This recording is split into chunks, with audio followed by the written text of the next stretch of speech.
오늘 우리에게 주시는 하나님의 말씀은 신약 성경 히브리서 6장 1절과 2절 말씀입니다. 제가 가지고 있는 성경으로 신약 성경 358면에 있습니다.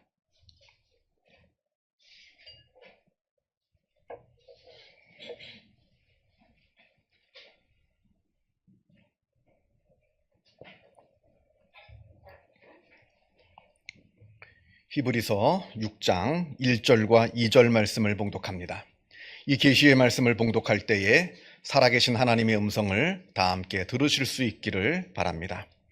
그러므로 우리가 그리스도의 도의 초보를 버리고 죽은 행실을 회개함과 하나님께 대한 신앙과 세례들과 안수와 죽은 자의 부활과 영원한 심판에 관한 교훈의 터를 다시 닦지 말고 완전한 대로 나아갈지니라. 아멘.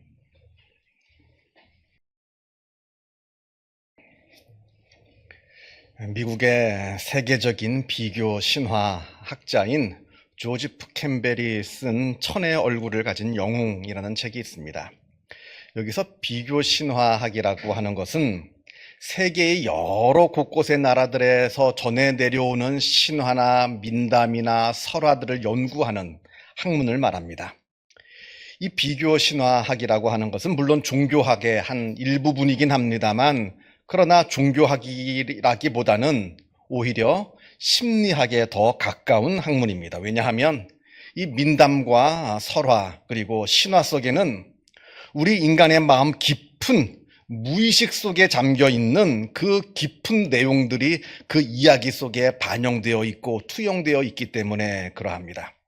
수백 년, 아니 수천 년 동안 인간의 이 깊은 무의식 속에 잠재되어 있던 그 내용들이 쌓이고 또 계속해서 쌓여서 이야기라고 하는 형태로 만들어진 것이 바로 민담이고 설화이고 신화이기 때문에 그러합니다. 그래서요, 저도 가끔이긴 합니다만 설교 시간에 이제 신화 이야기를 할 때가 있습니다. 그건 제가 이 신화가 진짜다, 사실이다, 이 신화가 옳다라는 뜻이 아니라 그 신화 속에는 우리 인간 마음 속에 깊이 숨겨져 있는, 그래서 우리가 쉽게 발견하지 못하는 깊은 무의식의 내용들이 그 신화 속에 반영되어 있고 투영되어 있기 때문에 인간의 마음, 인간의 무의식에 대한 이야기를 하기 위해서 가끔 가다가 제가 신화를 언급하기도 합니다. 그래서 오해가 없으시길 바라는 마음이 있고요. 아무튼 조지프 캠벨이 쓴 천의 얼굴을 가진 영웅이라고 하는 이 책은 세계의 여러 나라들, 예를 들면 유럽, 아시아, 아프리카, 심지어는 아메리카 인디언들까지 세계 여러 곳에서 전해 내려오는 그 수많은 민담과 설화, 신화 중에서 특별히 영웅들의 이야기들을 종합하고 분석한 아주 학문적으로는 아주 중요한 책입니다. 이 세계 곳곳의 그 다양한 영웅들의 이야기들을 다 수집하고 분석해 보니까 그 가운데 어떤 공통점들이 발견되더라는 거예요. 서로 인종도 다릅니다. 문화도 다릅니다. 또 서로 쓰여진 시대도 다 다릅니다. 그렇게 서로 다른 그 배경에서 만들어진 이야기임에도 불구하고 그 이야기들 속에는 몇 가지 공통점들이 발견되는데, 그 첫 번째는 모든 영웅들은 문지방을 넘는 자라는 겁니다. 문지방을 넘는 자. 지금까지 그동안 내가 살고 있었던 나의 울타리를 넘어서는 것을 말합니다. 물론 저 문지방을 내가 넘어서는 순간 위험이 따를 겁니다. 고생길이 열립니다.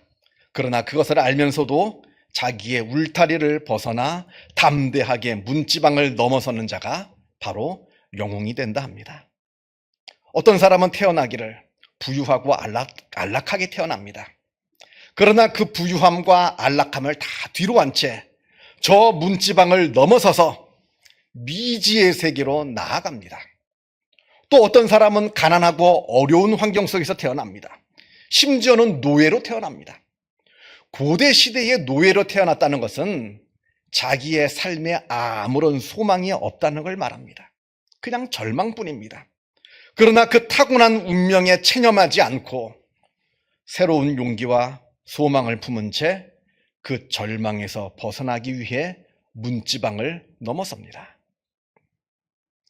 그저 알량한 풍요와 안락함에 안주하는 자는 결코 영웅이 될 수가 없습니다. 반대로 자기가 처한 처지를 비관하면서 주저앉아 있는 자도 결코 영웅이 될 수가 없습니다. 오직 자기 자신의 운명을 돌파하고 자기 자신을 넘어서는 자만이 영웅이 될 수가 있다는 겁니다. 자, 그리고 여기에 그 문지방을 넘는 그 이유와 동기가 중요합니다. 그 동기는 바로 희열이라는 겁니다. 희열. 말할 수 없는 기쁨. 돈이나 지위나 명예나 아니면 개인적인 분노와 원망과 증오를 그것이 목적이 되어서 문지방을 넘어서는 게 아닙니다. 그런 천박하고 이기적인 욕망 때문에 문지방을 넘는 게 아니라 그런 사람들은 결코 영웅이 될 수가 없고요. 그와는 반대로 정신적이고 영적인 깊은 열망, 그 희열을 이루기 위해서 자신의 울타리를 벗어나 문지방을 넘는 자가 바로 영웅이 되는 겁니다. 자, 그런데 앞에서도 말씀을 제가 드렸듯이 이 영웅의 이야기들은 그저 민담이고 설화이고 또 신화입니다. 실제로 그런 일이 일어나는 것도 아니고 또 이 이야기가 절대 진리가 되는 것은 아닙니다. 또 모든 사람이 영웅이 될 수도 있는 것도 아니고요. 또 모든 사람이 영웅이 될 필요도 없습니다. 자, 그럼에도 불구하고 이 영웅의 이야기들이 중요한 이유는 이 이야기들 속에 우리 인간의 무의식 속에 깊이 잠겨 있는 깊은 내용들이 그 속에 들어있기 때문에 그러합니다. 무엇을 말하는 것이냐? 바로 인간의 깊은 무의식 속에는 비록 고난과 역경, 불편함이 있다 하더라도 지금의 나보다 더욱더 성장하고 더욱더 성숙해지려고 하는 영적인 열망이 있다는 것을 이 이야기들이 우리에게 가르쳐 줍니다. 그게 영웅들의 이야기로 나타나는 겁니다. 꼭 영웅이 아니고 일반적인 사람이라 할지라도 우리들 모든 마음 깊은 곳에는 지금의 나보다 더욱더 성장하고 성숙해지려는 깊은 영적인 열망이 있다는 겁니다. 이런 우리의 무의식 깊은 곳에 있는 이 영적인 열망을, 이런 열망을 우리의 생각이, 우리의 의식이 억제하고 있습니다. 야, 그거 하면 힘들어. 그거 하면 고생이야. 그냥 현실에 안주해. 그냥 현실을 그냥 잠잡고 받아들이고 있어. 내 의식이 내 마음의 열망을 억누르고 있을 뿐 우리 인간의 모든 심성 깊은 곳에는 지금의 나보다 더 나은 나가 되기 위한 영적인 열망이 있다는 겁니다. 저는 이것을 거룩한 불만족이라고 부릅니다. 지금의 나보다 더욱더 성장하고 더욱더 성숙해지려고 하는 영적인 불만족. 이건 자족할 줄 모르고 만족할 줄 모르고 감사할 줄 모르는 그저 물질적인 천박한 불만족과는 차원이 다른 이야기입니다. 아시는 것처럼 미국의 석유왕 최고의 재벌이었던 록펠러에게 어느 기자가 당신은 당신의 당신이 가지고 있는 재산에 만족하십니까? 그랬더니 아닙니다. 나는 내 재산에 만족하지 못합니다. 그 많은 돈을 갖고 있으면서도. 그러면 얼마나 더 버셔야 만족하시겠습니까? 물었더니 조금만 더. 이런 천박하고 물질주의적인 그런 불만족을 지금 이야기하는 게 아닙니다. 거룩한 불만족은 그런 물질적이고 천박한 불만족이 아닙니다. 그것과는 완전히 다른 나 자신이 더욱더 성장하고 나 자신이 더욱더 성숙해지기를 바라는 영적인 불만족을 말합니다. 오늘 본문을 보겠습니다. 오늘 본문 1절 말씀에 그리스도의 도의 초보를 버리라 이렇게 말씀합니다. 그리스도의 도의 초보, 이걸 버리라. 그러니까 초보적인 신앙에서 벗어나라 하는 말씀이겠죠. 우리가 오늘 말씀에서는 읽지는 않았습니다만 한 장 앞으로 가서 5장 12절을 보게 되면 같은 장이 있을 겁니다. 5장 12절을 보게 되면 때가 오래되었으므로 너희가 마땅히 선생이 되었을 터인데 너희가 다시 하나님의 말씀의 초보에 대하여 누구에게서 가르침을 받아야 할 처지이니 단단한 음식은 못 먹고 젖이나 먹어야 할 자가 되었도다. 이렇게 책망하는 말씀이 나옵니다. 신앙생활은 오래 했습니다. 교회는 오래 다녔습니다. 그러나 그 오래된 신앙의 연수에 비해서 실제 나의 믿음은 아직 어린 아이와 같은 초보적인 수준에 불과하다는 겁니다. 지금쯤이면 마땅히 믿음이 아주 충분히 성장하고 성숙해서 믿음의 선생이 되었어야 할 연수임에도 불구하고 그렇게 오랜 시간 동안 신앙생활을 했음에도 불구하고 여전히 젖먹이 수준에 불과한 그런 믿음의 수준을 갖고 있는 성도들을 지금 책망하고 있는 겁니다. 다시 이제 오늘 말씀으로 6장 말씀으로 와서요. 이제 이 배경을 아시면 되는 겁니다. 그러면서 6장 1절에 그리스도의 도의 초보를 버리라 이렇게 말씀하고 있는 겁니다. 그만큼 믿음 생활했다면, 그만큼 오래 믿음 생활했다면 이제 그 초보적인 신앙에서 벗어나거라. 그러면서 우리가 벗어나야 될 그리스도의 도의 초보가 무엇인지가 나오는데 1절 하반절을 계속해서 보게 되면 죽은 행실을 회개함, 그리고 하나님께 대한 신앙, 2절로 넘어가면 세례들과 안수, 그리고 죽은 자의 부활과 영원한 심판, 이런 것들에 대한 교훈을 다시 닦지 말고 이제는 좀 완전한 대로 나아가라 이렇게 말씀하고 있는 겁니다. 회개, 하나님을 의심하지 않는 믿음, 그리고 세례, 그리고 부활과 심판에 대해서 넘어서라. 제발 더 나아가라. 자, 그런데 여러분, 사실 이거면 족한 거 아닙니까? 솔직히 회개, 믿음, 세례, 부활, 심판, 이것만 우리가 똑바로 알고 있고 이것만 우리가 제대로 믿으면 다 되는 거 아니었냐고요. 그런 줄 알았는데요. 이것만 잘 믿으면 우리가 구원받는 줄 알았는데 이게 아니랍니다. 여기에서 벗어나 더 완전한 대로 나아가라 합니다. 도대체 하나님께서 우리에게 원하시는, 요구하시는 그 믿음의 수준은 정말 어디까지인 겁니까? 우리가 그 믿음을 과연 달성할 수가 있을까요? 우리가 이 말씀을 제대로 이해하기 위해서 6장 12절 말씀을 좀 우리가 읽어볼 필요가 있습니다. 6장 12절 말씀. 6장 12절에 게으르지 아니하고 믿음과 오래 참음으로 말미암아 약속들을 기업으로 받는 자들을 본받는 자 되게 하려는 것이니라. 믿음에 게으른 자가 되지 말라는 겁니다. 내 믿음 이만하면 됐다. 나는 세례도 받았고 예배도 참석하고 나름 하나님도 잘 믿고 이만하면 내 믿음 됐다 하지 말라는 겁니다. 그 순간 내 믿음은 죽은 믿음이 돼버리고 맙니다. 내 믿음 이만하면 됐다. 내 믿음 이만하면 하나님께서 인정하시겠지. 그 마음을 먹는 순간 내 믿음은 죽은 믿음이 되는 겁니다. 여러분, 믿음이라는 게 참 묘합니다. 이 믿음은 수량적으로 파악할 수가 없어요. 어디서부터가 믿음이고 어디까지가 믿음인지가 수량적으로 파악이 되질 않습니다. 예수님께서 십자가에 달려 돌아가실 때 그 옆에 있던 강도, 마지막에 예수 믿고 구원을 얻었습니다. 그가 예수님을 알아야 얼마나 알았으며 그의 믿음이 커봐야 얼마나 컸겠습니까?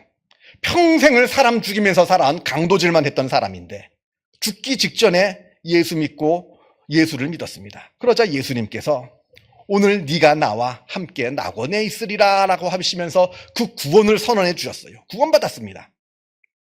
그런데 반대로 바리새인들, 이분들은 평생을 하나님의 말씀인 율법을 연구하고 나름대로 율법을 지키면서 살아온 사람들입니다. 대단한 사람들이에요. 그런데 그들에게는 예수님께서 이 독사의 자식들아 화 있을진저 책망하십니다. 맹인이 맹인을 인도한다고 책망하십니다. 둘 다 구원받지 못한다 하십니다. 저도 죽고 남도 죽고, 맹인이 맹인을 인도하는 바람에 저도 죽고 남도 죽고 둘 다 구원받지 못하게 된다는 겁니다. 결국 바리새인은 구원받지 못한다는 뜻이죠. 죽기 직전에 간신히 믿은 강도, 그리고 평생을 율법을 지키며 살아온 바리새인. 객관적으로 수량적으로 보게 되면 누구 믿음이 큽니까? 그런데도 예수님은 강도의 믿음을 받아주시고 바리새인의 믿음을 거절하시는 그 이유는 무엇입니까? 우리가 깊이 생각해 보아야 됩니다. 도대체 하나님께서 말씀하시는 믿음은 무엇인가? 마태복음 18장에 예수님께서 용서에 대해서 말씀하시는 내용이 나옵니다. 베드로가 어느 날 예수님께 예수님, 형제가 나한테 자꾸 똑같은 죄를 계속해서 반복하면 몇 번 내가 용서해 줘야 됩니까? 그 사람을 한 7번까지 하면 되겠습니까? 이렇게 예수님께 여쭙습니다. 지금 베드로는 굉장히 인심을 써서 예수님께 말씀드리는 거예요. 왜냐하면 그 당시 율법에 의하면 용서는 3번까지 하라고 그랬어요. 적어도 3번은 용서해라. 똑같은 잘못을 반복하는데 그 똑같은 잘못의 율법은 그래도 3번까지는 용서해 줘라. 이게 바로 율법의 그 당시 율법의 가르침이었습니다. 그런데 베드로는 3번이 아니라 7번이나 예수님 내가 이 잘못을 7번 용서해 주면 되겠죠. 아주 자랑스럽게 얘기합니다만 그런데 예수님의 대답이 의외입니다. 7번뿐 아니라 7번을 70번까지라도 할지니라. 490번까지라도 용서를 하라는 겁니다. 무슨 얘기입니까? 딱 490번 용서하라는 겁니까? 딱 490번 용서하면 내가 할 일 다 한 겁니까? 아니라는 거예요. 계속 용서하라는 겁니다. 그것이 수백 번, 수천 번, 수만 번이 되던 간에 내가 몇 번 용서했다고 그걸로 만족하지 말고 끊임없이 용서하라는 게 바로 예수님의 말씀의 그 뜻입니다. 여러분, 무엇이 믿음입니까? 내 믿음에 만족하지 않는 게 바로 믿음인 겁니다. 지금 내 믿음이 크던 작던 그건 중요치가 않아요. 내 믿음이 크던 작던 그건 사람이 보는 믿음이죠. 하나님께서 보시기에는 그 믿음이 크던 작던 그게 중요치가 않습니다. 왜냐하면 누구든지 처음 믿음 생활 시작할 때는 그 믿음이 작거든요. 다 작습니다. 작은 믿음에서 시작합니다. 그런데도 하나님께서는 그 작은 믿음을 보고 크게 보아주십니다. 그 믿음으로 구원을 얻게 됩니다. 왜냐하면 처음 믿은 사람들은 내 믿음에 불만족이 있거든요. 내 믿음이 부족하다는 걸 압니다. 그래서 내 믿음이 자라나기를 애써요. 자라나기를 힘씁니다. 자라나기를 기도합니다. 그때 하나님께서는 그 믿음을 큰 믿음이라고 보아주십니다.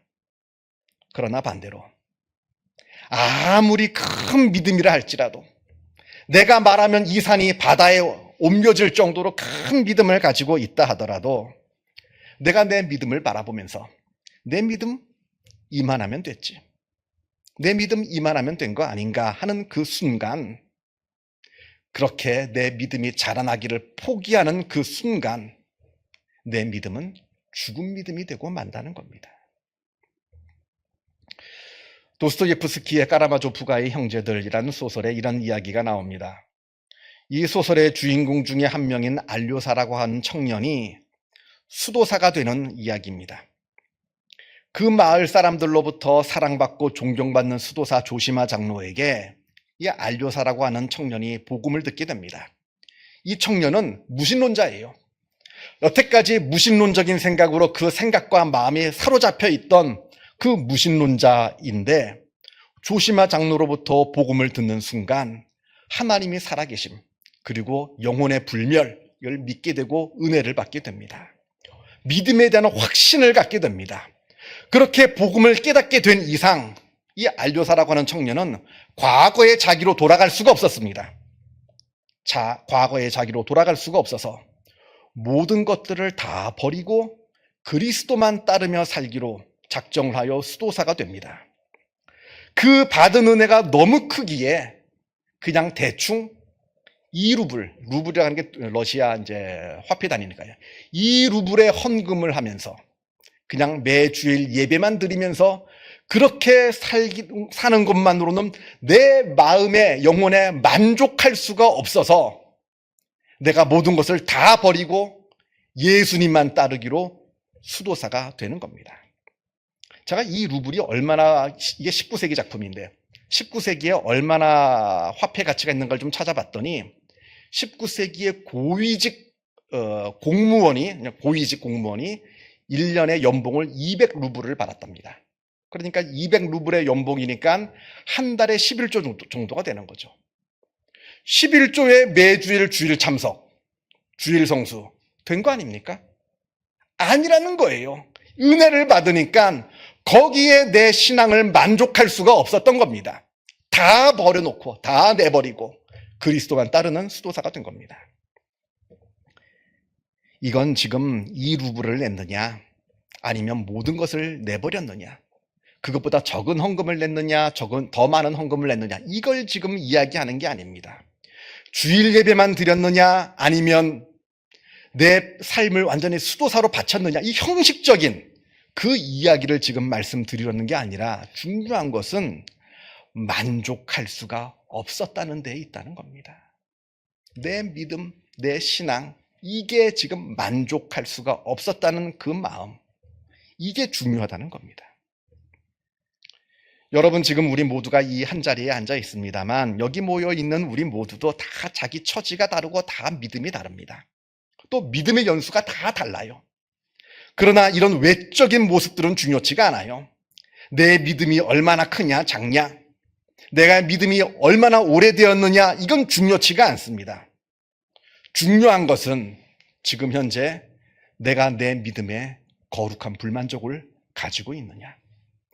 그래서 지금 내가 내 믿음에 더욱더 자라나기를, 더욱더 성숙해지기를 힘쓰고 하나님께 기도하고 있느냐.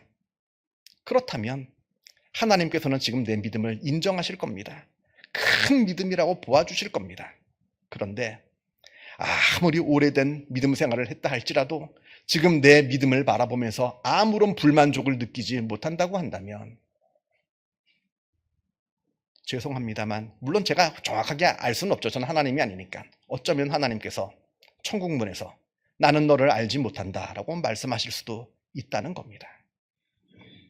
이 말씀 바라보시면서, 들으시면서 자신의 믿음에 늘 불만족을 갖고 계시며 더욱더 믿음에 자라나기를, 성숙해지기를 힘쓰고 기도하시는 살아있는 믿음을 가진 주님의 귀한 백성들 다 되시기를 주님의 이름으로 축원합니다. 기도하겠습니다. 사랑과 은혜가 충만하신 하나님 아버지, 주인된 우리를 하나님께서 먼저 사랑하여 주시어서 우리를 하나님의 사람, 믿음의 사람으로 불러주심에 감사를 드립니다. 우리가 하나님을 믿고 신앙생활을 합니다만, 그러나 우리의 믿음을 우리가 솔직하게 들여다볼 수 있는 지혜와 용기를 허락하여 주옵소서. 부족한 믿음을 바라보며 교만한 마음으로 쉽게 만족해하지 않게 하여 주시고, 우리 마음 가운데 겸손한 마음을 주셔서 우리의 믿음을 바라보며 늘 거룩한 불만족을 가지고 더욱더 우리들의 믿음이 자라나기를, 더욱더 우리들의 믿음이 성숙해지기를 힘쓰며 기도하는 주님의 귀한 믿음의 사람들 다 되어질 수 있도록 역사하여 주옵소서. 그러할 때 하나님께서 우리들의 믿음을 바라보시면서 착하고 충성되다 칭찬하시며 우리들의 믿음을 인정하시는 복된 역사가 우리들의 삶 가운데, 우리들의 믿음 가운데 있게 하여 주옵소서. 모든 것 하나님께 감사드리오며 이 모든 말씀 우리 주 예수 그리스도 이름으로 기도하옵나이다. 아멘.